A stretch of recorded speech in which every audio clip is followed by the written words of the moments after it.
Mari saudara-saudara kita lanjutkan hidup dengan romansa, cinta dan kebaikan.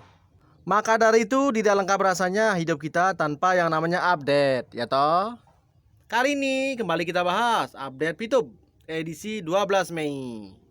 Apa saja keseruannya? Langsung saja kita kibuli. Segmen pertama, jeritan hati VTuber. Memang sekedar hiburan, niatnya buka obrolan sambil nyadarin kehaluan dan keluguan kaum rebahan VTuber. Seperti kesalahan kami dulu yang menyangka bahwa Picup itu bisnis periklanan. Nggak taunya penipuan. Yang salah bukan Sukirman, tapi kalianlah yang salah karena kalian mau ngomong sama dia. Udah tahu begitu orangnya, mau ngasih tahu sesuatu yang logis ya nggak bakal masuk ke kepalanya. Secara ya kan? Bukannya saya menghina, tapi memang begitu orangnya. Dia itu beda dari kebanyakan orang. Picup aja malah meninggoy dan bentar lagi juga terciduk itu para leader-leadernya. Bagaimanapun juga, Ponzi nggak akan pernah bisa jadi bisnis. Catat. Soal bisnis itu bukan dilihat dari berapa banyak omsetnya per bulan. Walaupun kecil, hasilnya ya tetap bisnis, ya toh? Dalam dunia bisnis yang dilihat adalah peluangnya, tempatnya, dan bahannya. Kalau emang selalu dibutuhkan, ya bisnis kecil pun bisa jadi sultan, guys. Udah halu idiot pula, adeh. Maklum, bebek DHI mah bebas, ya kan? Bodoh amat, mau free apa enggak? Selama kamu bela-belain bisnis Ponzi seperti Picup, sama aja dengan masuk lubang buaya. Nggak usah sok menasehati, coba periksa sendiri sudah berapa banyak korban yang terkena imbasnya Picup. Sebagian dari mereka malah ada yang berhutang demi bisa ikutan Picup yang nyatanya bullshit. Gue bela-belain Picup karena mencari kebenaran di dalamnya yang lebih berharga, yang lebih bernilai dan bermanfaat bagi VTubers. Bahasa tadi kalau nggak bisa ditelan, jangan ditelan. Karena akibatnya Anda akan naik panas tinggi dan takutnya akan dijemput sama tim Covid. Dan pastinya orang-orang hebat itu bukan terlahir dari pembenci. Ponzi akan tetap jadi Ponzi selamanya sampai meninggoy. Dan itulah fakta yang sebenarnya. Catat lagi. Ponzi memang layak dibenci. Nggak ada ceritanya kita harus cinta sama Ponzi, ya toh? Siapa yang mau menjamurkan bisnis Ponzi di negeri tercinta ini? Nggak ada yang mau kan? Karena efeknya fatal untuk semua generasi. Sudahlah, menasihati orang bebal jauh lebih sulit. Tuhan aja perintahkan kita manusia untuk menjauhi orang-orang bebal seperti kamu. Anda merasa Picup itu baik, mungkin karena Anda sudah disuap sama mereka. Nyatanya Picup itu Ponzi. Picup terbukti adalah money game Ponzi dan selamanya akan tetap menjadi money game Ponzi. Catat. Tapi ini soal kebenaran dari jawaban yang akan tampak dengan sendirinya. Ayo kita lihat sama-sama. Yang penting saat fakta terkuak ente jangan kabur ya. Bisnis mah yang real aja. Masa mau ikutan bisnis goib kayak Picup? Picup mah memang dari awal memang Ponzi dan akan selamanya Ponzi. Nggak akan pernah bisa jadi bisnis nyata. Kalau terlahir fakta, maka itulah yang terbaik untuk kita semuanya. Bukan teman sejawatnya di Picup, tapi teman-teman debatnya. Yang dulu pernah crash sama Mayoni, salah satunya yang buka kelas programming di grup lain. Emang gokil sih kamu, punya lawan para pengusaha dan eksekutif muda anti Ponzi, tapi malah hilang tertelan bumi.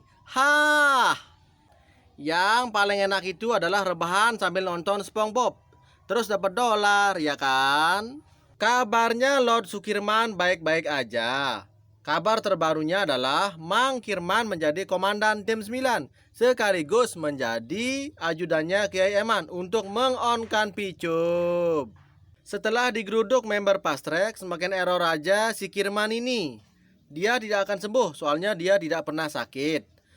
Sebab kelainan hati Sukirman terjadi mulai dari dia masih ada di alam orok. Jasad yang ditempatinya ada satu bagian saraf otonom yang beda dengan manusia lainnya. Di bagian otak kiri ada yang nekuk, tapi nggak menghalangi peredaran darah. sehingga hormon mempengaruhi endorfin. Memang stabil, tapi tidak lazimnya seperti susunan saraf otonom manusia lain. Dia, si Hadi Sukirman, ditakdirkan selain lugu, penyabar, dan sulit menerima pancaran ion negatif. Dia juga ditakdirkan untuk tidak bisa ketawa, jadinya ya begitulah. Mendengar ada bom nuklir jatuh di samping rumahnya pun dia akan biasa-biasa saja, nggak kaget dan nggak terkejut. Lempeng, stabil gitu, Sukirman. Balik lagi ya, sebabnya itu tadi, hormon endorfinnya nggak bisa macet. Cuman saraf otonom sebelah kirinya nekuk dan ngedubel. Bagi dia tidak membela sesuatu yang salah, sebab benar dan salah itu tidak ada baginya. Yang ada hanyalah positive thinking yang berlebihan, sehingga mendorongnya menjadi positive thinking. Si Sukirman udah nggak ada nurani megalomaniak, seakan-akan ada kepastian jadi crazy rich. Hati-hati, obsesimu malah akan membawamu ke regu tembak. Karena secara nggak langsung menawarkan cara bunuh diri. Haha. Temennya kawanku sampai hidup di kandang gara-gara semua asetnya masuk di picup. Ada juga kawanku bercerai gara-gara berantem masalah pasrek di picup. Hingga terjadi keguguran. Dia sempat WA saya, dia mau beli beras buat anaknya. Dalam kondisi masih sakit. Sungguh miris nasib VTuber sejati. Di Mayoni juga ada kasus seperti itu dan masih banyak peristiwa serupa di daerah lain. Yang minggat dari kampung untuk menghindari pegawai bank, menghindari koperasi dan lain-lain pun banyak. Bagi Lord Sukirman, yang ikut fast track dan kabur dari rumah itu adalah tindakan yang benar. Dan yang membuat aplikasi Picup juga benar. Karena Mang Kirman tidak tersentuh ion negatif, semuanya positif bagi dia. Hingga jika seandainya jita kepalanya Mang Kirman pun bagi dia itu adalah suatu kebenaran.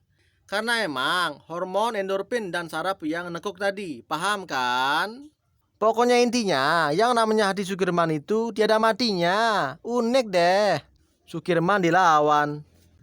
Nggak ada yang dirahasiakan di grup ini, karena memang grup yang membahas realita, fakta, dan kebenaran. Dari bulan April 2021, kami sudah menyatakan bahwa Picup scam, dan kebenaran itu bertahan sampai sekarang.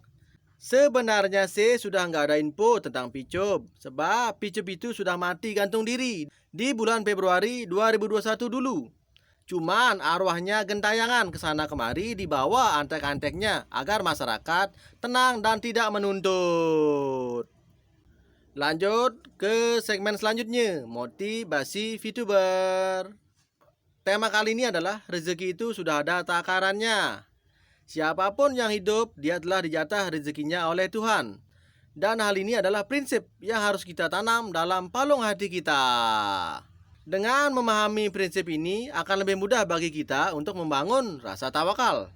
Sehingga tidak menjadi orang yang cengeng hanya gara-gara merasa rezeki yang tidak lancar. Karena itu saudaraku, apapun yang terjadi dengan kondisi rezeki kita, jangan sampai memicu kita melakukan tindakan pelanggaran syariat.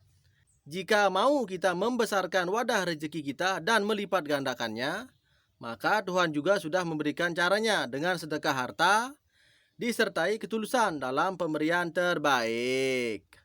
Ingat teman-teman, Tuhan sangat menekankan ketulusan. Ketulusan ini diantaranya dibuktikan dengan pemberian bantuan materi terbaik yang dimiliki. Segitu aja update YouTube kali ini. Biar gak makan durasi, ya kan? Terima kasih sudah stay. See you.